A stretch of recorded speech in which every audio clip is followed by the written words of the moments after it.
Good morning everyone. आपके class 10th की series चल रही थी, उसी का लास्ट लेक्चर आज 12th लेक्चर है। आज हम इलेक्ट्रिसिटी के चैप्टर को कंप्लीट कर लेंगे।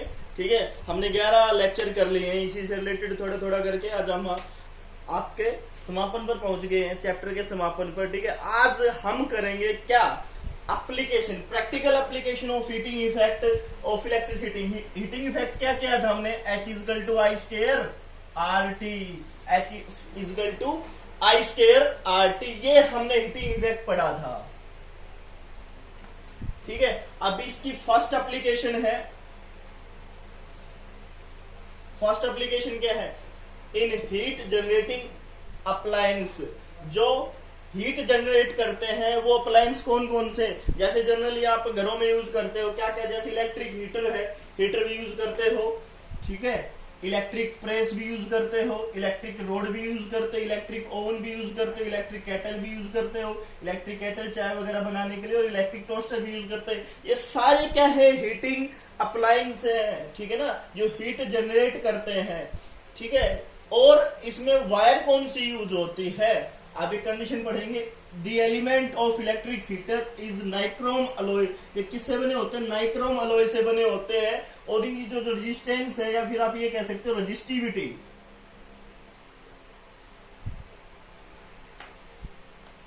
क्या है, बहुत ज्यादा है। ठीक है, किसकी, नाइक्रोम अलॉय की जो रेजिस्टेंस है, रेजिस्टिविटी है, बहुत ज्यादा होती है। नाइक्रोम अलॉय बनता है किस किस से, 80% निकल होता है और 20% क्रोमियम होता है।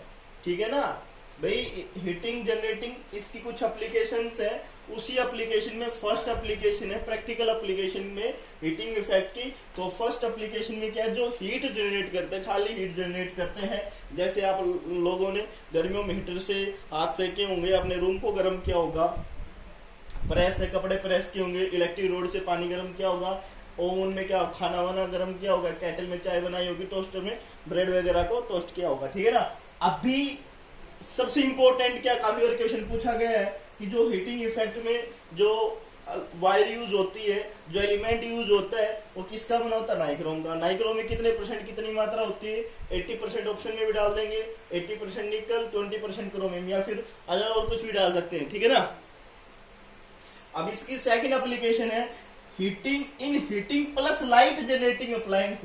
क्या कि जो हीट तो जनरेट करे, साथ साथ लाइट भी जनरेट करे। वो आपके घरों में एक चीज होती है, बल्ब, एलईडी वगैरह। ठीक है ना, जो हीट के साथ साथ क्या जनरेट करते हैं, लाइट भी जनरेट करती है। इंपॉर्टेंट चीज है भाई, ये भी पूछी गई है काफी बार। जो तीनों एप्लीकेशन में कुछ ना कुछ हर साल कहीं ना कहीं से कुछ ना कुछ पूछा जाता है। एक नंबर में पूछा जाए, आधा नंबर में पूछा जाए, कंफर्म में पूछा जाता है। ठीक है ना, अब heating plus light generating appliance क्या क्या होते हैं, या कौन सा होता है, इलेक्ट्रिक बल्ब होता है। क्या होता है, इलेक्ट्रिक बल्ब होता है, जो क्या जनरेट करता है, हीट के साथ साथ लाइट भी जनरेट करता है। ठीक है ना, अब उसमें क्या यूज होता है, वो किस, जो बल्ब है वो किसका बना होता है, किस फिलामेंट का बना होता है, टंगस्टन का मेटल, टंगस्टन मेटल का बना होता है। आपने बल्ब को देखा होगा, जो बल्ब आता है आपके घरों में जनरली जो लगा होता है लाइट रोशनी के लिए, तो उसमें एक बिल्कुल पतली सी वायर होती है, टंगस्टन का बना होता है। ठीक है ना, अभी उसका जो मेल्टिंग पॉइंट होता है, दो कंडीशन बता रहा हूँ, किसका, बल्ब का जो मेल्टिंग पॉइंट होता है वो, या फिर टंगस्टन का जो मेल्टिंग पॉइंट होता है वो कितने होता है, 3380 डिग्री सेल्सियस उसका मेल्टिंग पॉइंट होता है। ठीक है, उसके मेल्ट होने का वो ये मेल्टिंग पॉइंट होता है। अब उस बल्ब में, बल्ब बॉल में क्या भरी होती है, गैस, कौन कौन सी गैस होती है, आर्गन प्लस नाइट्रोजन। नाइट्रोजन कौन कौन सी गैस भरी होती है, आर्गन के साथ साथ नाइट्रोजन गैस भरी होती है। अभी क्या करेंगे, हम फ्यूज वायर बनाएंगे। फ्यूज वायर बहुत इंपॉर्टेंट होती है, आपके घरों में हर जगह लगी होती है। सबसे पहले कहाँ लगी होती है, जहाँ आपका मेन जो मीटर लगा होता है उसके पास, एमसीबी के पास लगी होती है, और आपके जो इन्वर्टर होते हैं उसमें भी लगी होती है। एमसीबी का वर्क क्या है, सॉरी, फ्यूज वायर का वर्क क्या है, फ्यूज वायर इसलिए यूज की जाती है ताकि अगर ज्यादा लाइट आ जाए आपके घरों में, तो वो लाइट को, उस लाइट को आपके कंप्लीट घर में जाने से रोकता है। क्या, फ्यूज वायर। अगर मान लो कि घर में लाइट बहुत तेज आ गई, बहुत ज्यादा लाइट आ गई है, ठीक है, बहुत ज्यादा लाइट आ गई है, करंट बहुत ज्यादा आ गया है, तो क्या होगा, अगर फ्यूज वायर नहीं होगा तो इलेक्ट्रिक अप्लायंस है जल जाएंगे। काफी बार आपने देखा होगा कि पहले टाइम में घर वालों से सुना होगा कि ये चीज जल गई थी, वो चीज जल गई। जब क्या होता, जब फ्यूज वायर्स नहीं होती थी, डायरेक्ट चीजें कनेक्टेड होती थी, जैसे सॉरी, ठीक है ना, जैसे अभी देखो आप कि a fuse wire is low resistance, fuse wire का जो रेजिस्टेंस लो होता है, अगर ज्यादा इलेक्ट्रिसिटी आ जाएगी, ज्यादा लाइट आ जाएगी, तो वो क्या होगा, वो फ्यूज वायर मेल्ट हो जाएगा, जल जाएगा, क्योंकि जो रेजिस्टेंस उसकी बहुत कम होती है। और विच protect electric appliance from over voltage and over current, वो क्या करता है, प्रोटेक्ट करता है किसको, इलेक्ट्रिक अप्लायंस को, किस कब, जब वोल्टेज या ओवर करंट ज्यादा आ जाए, ठीक है ना। आप लोगों ने देखा होगा कि आपके घर में इन्वर्टर है, फर्स्ट एग्जांपल देता हूं, अगर आपने सारी चीजें घर की ऑन कर दी, फ्रिज भी चला दिया, फैन भी ऑन कर दिया, उसमें ओवर वोल्टेज दिखा देगा, ओवरलोड दिखा देगा।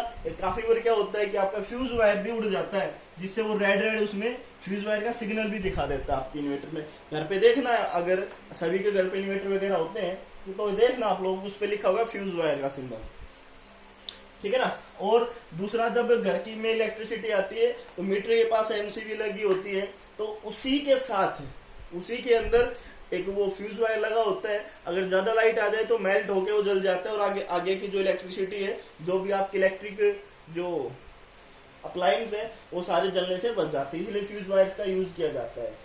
अब नोट है, कंडीशन है, एन ओवर वोल्टेज या ओवर करंट, कंडीशन है, अगर ओवर वोल्टेज या over current, it melts and break the circuit symbol of the fuse wire, अगर ज्यादा वोल्टेज आ जाए, ज्यादा करंट आ जाए, तो ये मेल्ट हो जाता है और ब्रेक होके टूट जाता है, ठीक है ना। सिंबल इस प्रकार से सिंबल होता है, थोड़ा सा आप लोग देख भी लेना, ठीक है। तो ये फ्यूज वायर जल जाता है, यहां से कनेक्शन बंद हो जाता है, ठीक है ना। अभी सेकंड है, इट इज कनेक्टेड, इंपॉर्टेंट है, ये सीरीज में कनेक्ट किया जाता है, इलेक्ट्रिक अप्लायंस के साथ सीरीज में कनेक्ट किया जाता है, ठीक है ना। इसकी अरेंजमेंट सीरीज में होती है, बहुत ज्यादा ध्यान रखना आपको। और ये किसका बना होता है, या तो एल्यूमिनियम का होगा, कॉपर का होगा, जिंक का होगा, लेड मेटल्स का होगा, ठीक है। ये आज आपकी कंडीशंस थी।